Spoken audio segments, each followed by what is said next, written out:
Hello friends, स्वागत है आप सभी का मेरे चैनल अभी एस्ट्रोलॉजी में। आज हम बात करेंगे काल सर्प दोष के बारे में।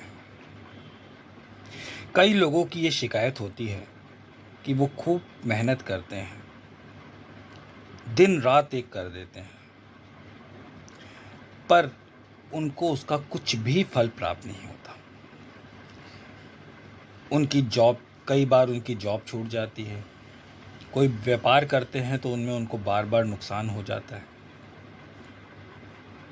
ऐसे लोग भी होते हैं जो अपनों से ठगे जा रहे हैं, यानी उनके अपने नाते रिश्तेदार उनका फ़ायदा उठा रहे हैं। वो कुछ करते नहीं हैं, उसके बाद भी उनको बदनामी मिल रही है। सिर्फ इतना ही नहीं, काफ़ी कोशिशों के बाद उनको संतान का सुख भी नहीं मिल रहा। संतान है तो संतान से निभ नहीं रही, उनकी उन्नति नहीं हो रही। शादी की उम्र हो चुकी है पर शादी नहीं हो रही। वैवाहिक जीवन में तनाव या बार बार चोट और दुर्घटनाएं घटित हो रही हैं।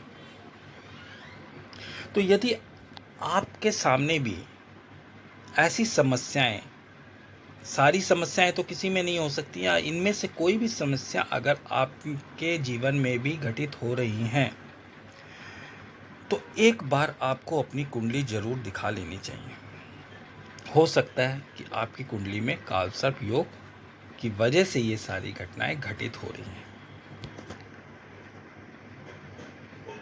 यहाँ मैं आपको अपने आप ही कालसर्प दोष क्या होता है, कैसे देखते हैं, इस बारे में बताने जा रहा हूँ। बहुत ही सिंपल है। जब किसी की कुंडली में राहु व केतु जहाँ भी विराजमान है, मान लीजिए राहु आपकी कुंडली में पहले भाव में विराजमान है, केतु सातवें भाव में, ये दोनों एक दूसरे के आमने सामने रहते हैं।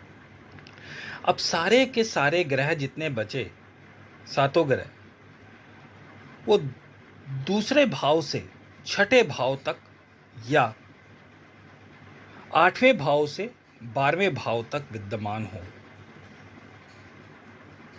तो ये कालसर्प दोष आपकी जन्म कुंडली में बन जाता है। यानी राहु केतु के एक तरफ, चाहे लेफ्ट चाहे राइट, अगर सारे के सारे ग्रह विद्यमान हैं तो ये कालसर्प दोष बन जाता है। यदि इन सातों में से एक ग्रह भी दूसरी तरफ चला जाए तो कालसर्प दोष खत्म हो जाता है। ऐसा योग कालसर्प दोष नहीं होता। तो ऐसे में आपको किसी को अपनी कुंडली दिखाने की आवश्यकता नहीं पड़ेगी। आप अपने आप भी इस चीज को जान सकते हैं। अब हम इसको ऐसे समझते हैं कि काल सर्प दोष होता क्या है कि काल मतलब समय, सर्प मतलब सांप, यानी सांप ने काल में कुंडली लगा दी है, आपके समय में कुंडली लगा दी है। इससे व्यक्ति के सब कार्य अटक जाते हैं, जीवन में कई दुख और बाधाएं आ जाती हैं। ज्योतिष शास्त्र में राहु को सांप का मुख और केतु को सांप की पूंछ माना जाता है।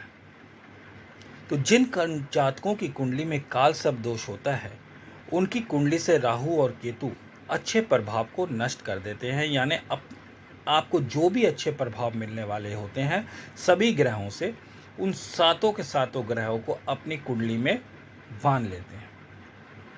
अब नौकरी पेशा है तो आपकी नौकरी जा सकती है। आप व्यापार करते हैं तो आपको उसमें हानि हो सकती है। आप संतान प्राप्ति के इच्छुक हैं, आपको संतान नहीं होती है। आप विवाह करना चाहते हैं, आपका विवाह नहीं हो सकता।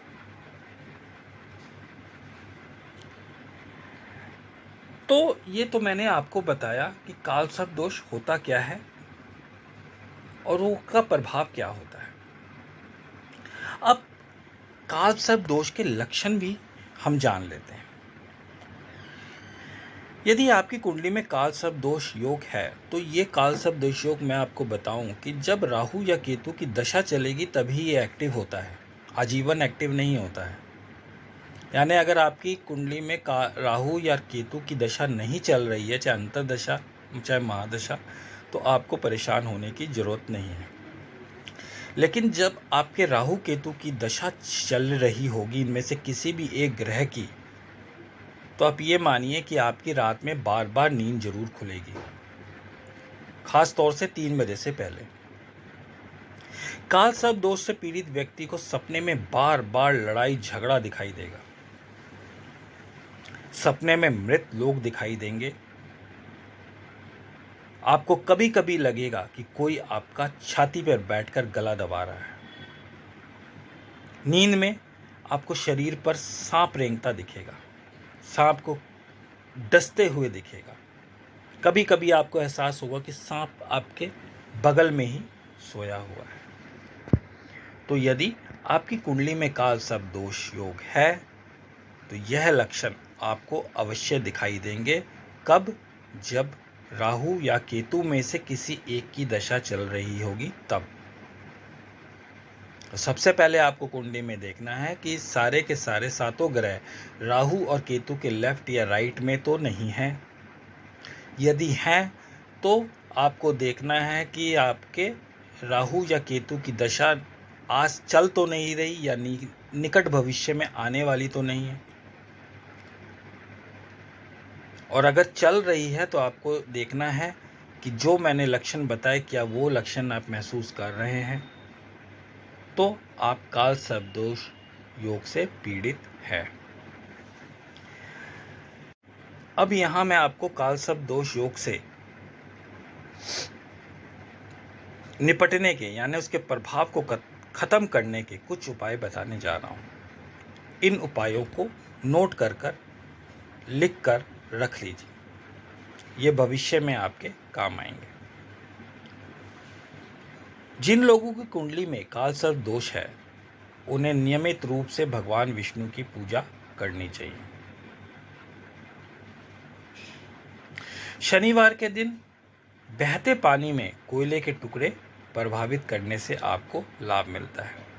हालांकि आजकल नदी को प्रदूषित करना मना है, इसलिए आप ये उपाय स्किप भी कर सकते हैं। इसकी जगह शनिवार के दिन पीपल के पेड़ की पूजा कर उसकी 7 परिक्रमाएं यदि आप करते हैं तो आपको लाभ मिलता है। पौष अमावस्या के दिन चांदी के नाग नागिन की पूजा करें और पूजा के बाद नदी या समुद्र में चांदी के नाग नागिन का जो जोड़ा है उसको प्रभावित कर दें।